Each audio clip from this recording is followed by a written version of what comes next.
For this part of the build, we're working on page 8, assembly step D, and this includes the 5J2 engines for the second stage and some of the internal components for the second stage.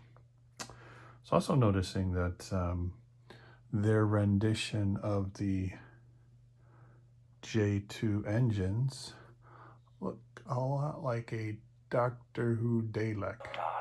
So if you wanted a kit bash from a very expensive kit, then you could make some diorama for Doctor Who and a Dalek. For those who know Doctor Who, would be exterminate, exterminate, exterminate. All right, enough of that. All right, let's start the build. So they have us building the J2 engines, pretty straightforward. Only 2 pieces. No idea what these are. I should find out. There is just a little hole in your Dalek. A little peg. Press fit.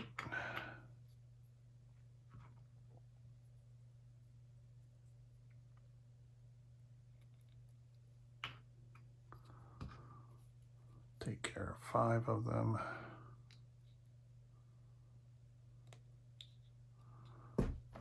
Makes your Dalek look like a clown. Or I guess some people call it a Dalek.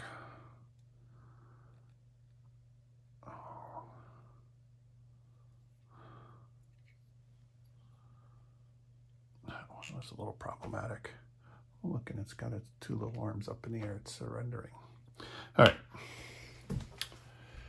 So next step would be take the bottom of, I don't know if it's a fuel or a liquid oxygen tank. This is somewhat keyed here. And then this piece is keyed as well. So you'll want to make sure they line up.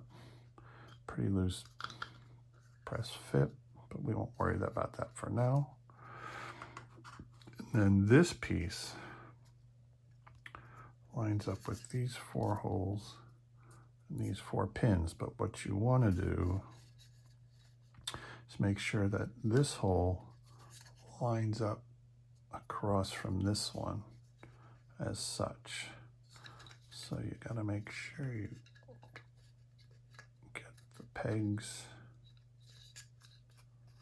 in the hole, and that lines up as so. Again, the instructions don't have the names of the components on it, just numbers. And unfortunately, the numbers aren't printed on the pieces either, just on the diagram. But they're mostly pretty unique, so it's pretty easy to figure out. Then this piece attaches to the white piece with the long prongs going into these holes. Again, that's just sort of sitting in there, tight enough. And then your J2 engines, the middle peg will line up with the larger hole, and then this little peg lines up with the small hole. So let's see how we can do this. And then I haven't done one of these yet, so I'm not too sure how far down it's supposed to go. Oh, pretty far. As you can see, it sits flush here and pretty much lines up. In here, I assume that's a fuel line to deliver the fuel to the engine. And then the rest of them go in and line up similarly. There we go.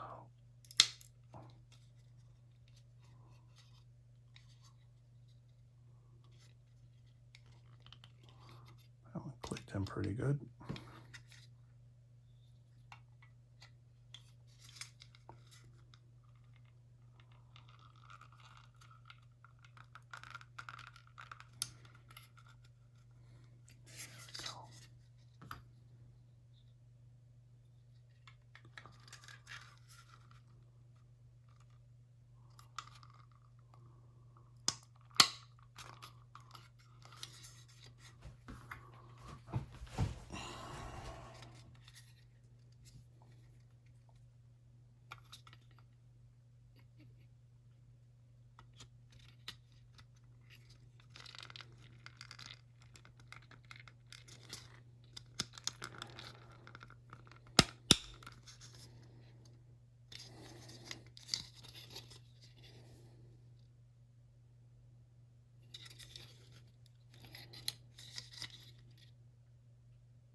So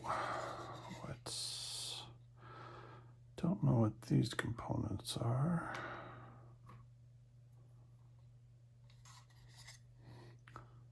That looks to be keyed, lining up according to the instructions that way, which is interesting. I was wondering what went in there. It's part number 29, but this is part 29. Doesn't say how to orient it though. It looks like it gets oriented this way. It looks a little fragile too, so I just be careful. Pushing that in. This is part 31.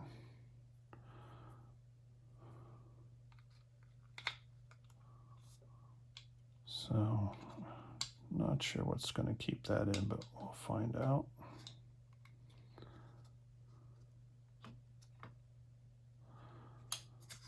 And then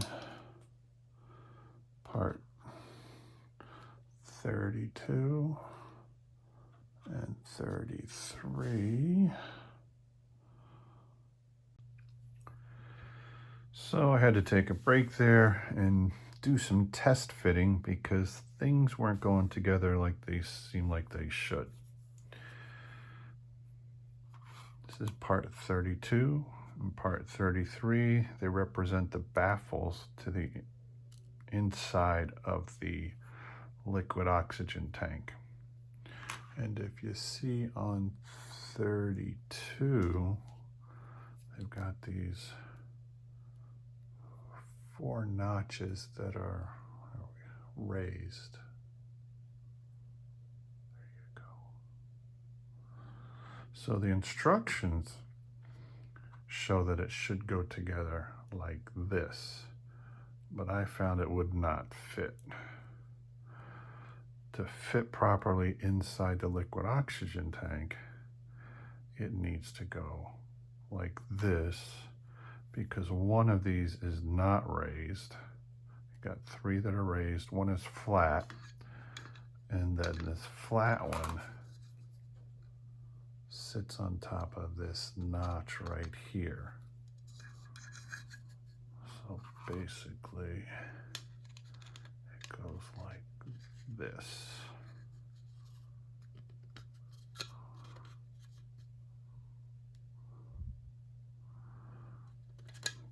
trying to put it in this way makes it go cockeyed. And it won't sit flush. So I'll even show in the instructions. Where are we at? Oh, yeah. 32, 33 shows those three little ellipses pointing up. They need to be pointing down. So let's throw those together.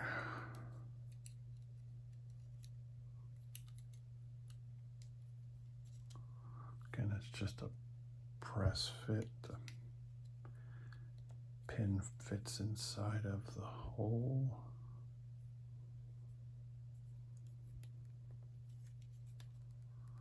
Just get them started, and then I'll go back around and make sure they're fully seated.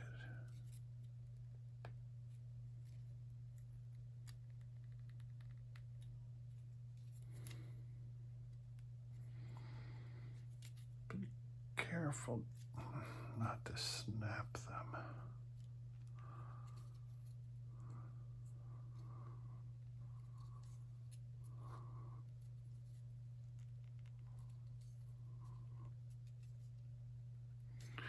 So again,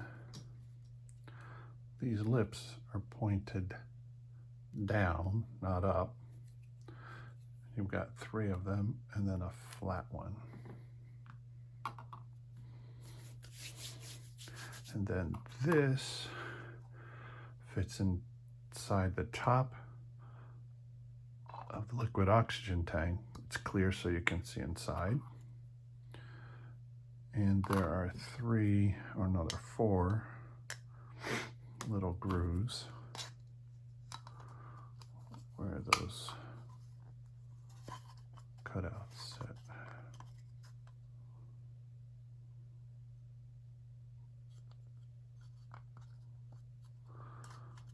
And then, while I took a break, these seemed pretty loose. The top of the liquid oxygen tank keeps that in place, but it was really loose and it was rattling. So I actually took the time to put some super glue on each of these pieces so they won't move, because once this gets closed up, I don't want to have to take it apart again if those come out of there.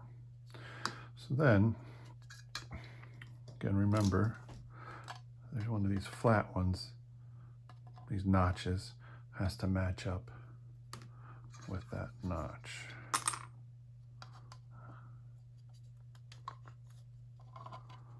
So we can match those up. And also, we'll make it so these ribs line up as well. So trying to put that in there the wrong way made it all cockeyed.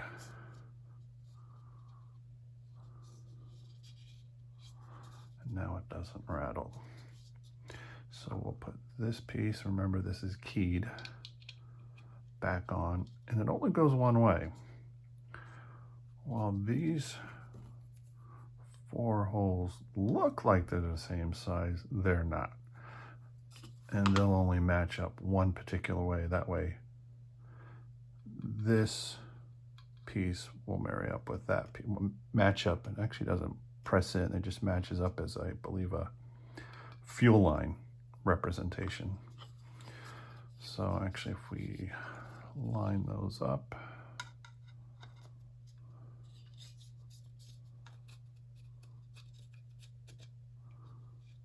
get them on the pins, and then it sits level. As an example, if you take it out, give it one turn,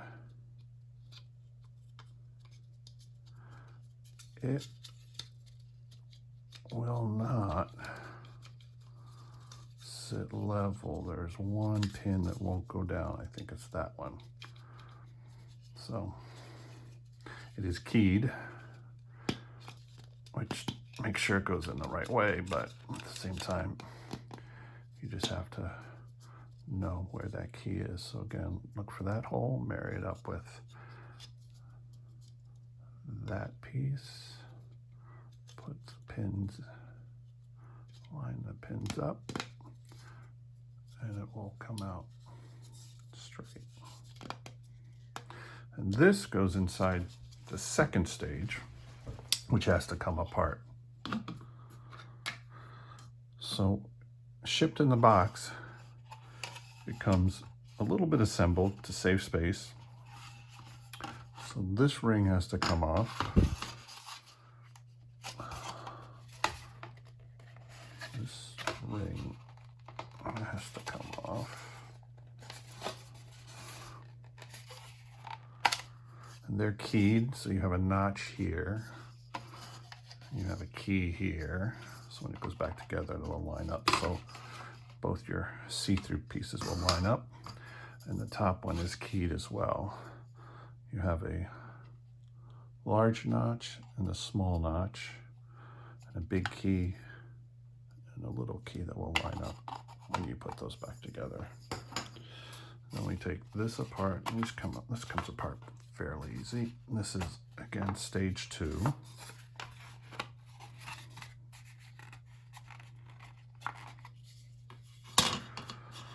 And here,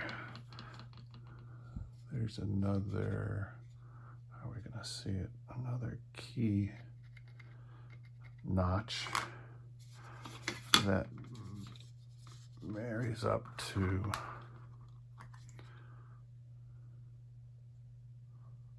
that key, for lack of a better term. In assembly.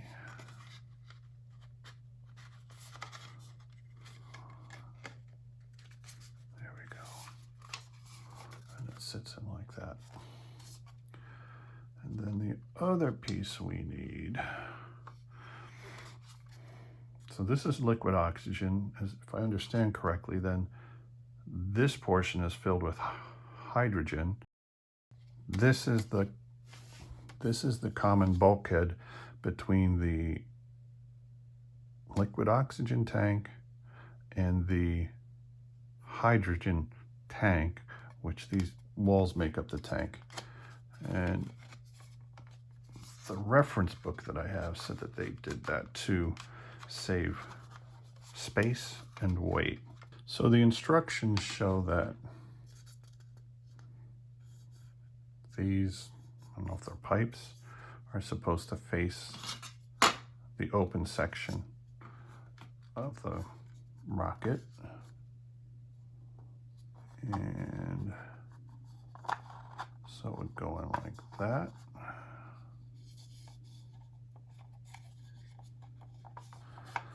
And here's another place where you need 3 hands. Let's see if we can get this started.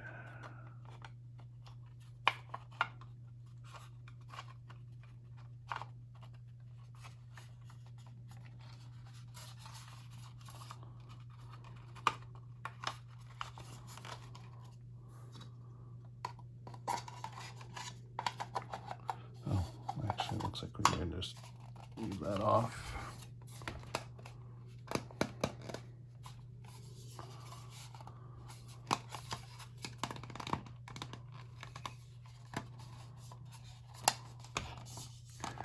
And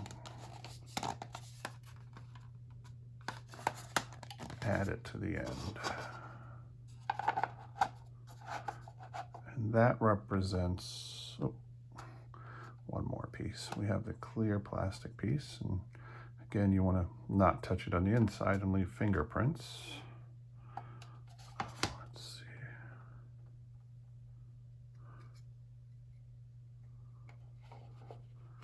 We'll put the 2 notches in here first and see if we can, oh yeah, it goes in very easy. Just squeeze the tabs down a little bit. So that represents all the steps on page 8, section D for the second stage. There's still more pieces to add for the second stage, but that's on page 9.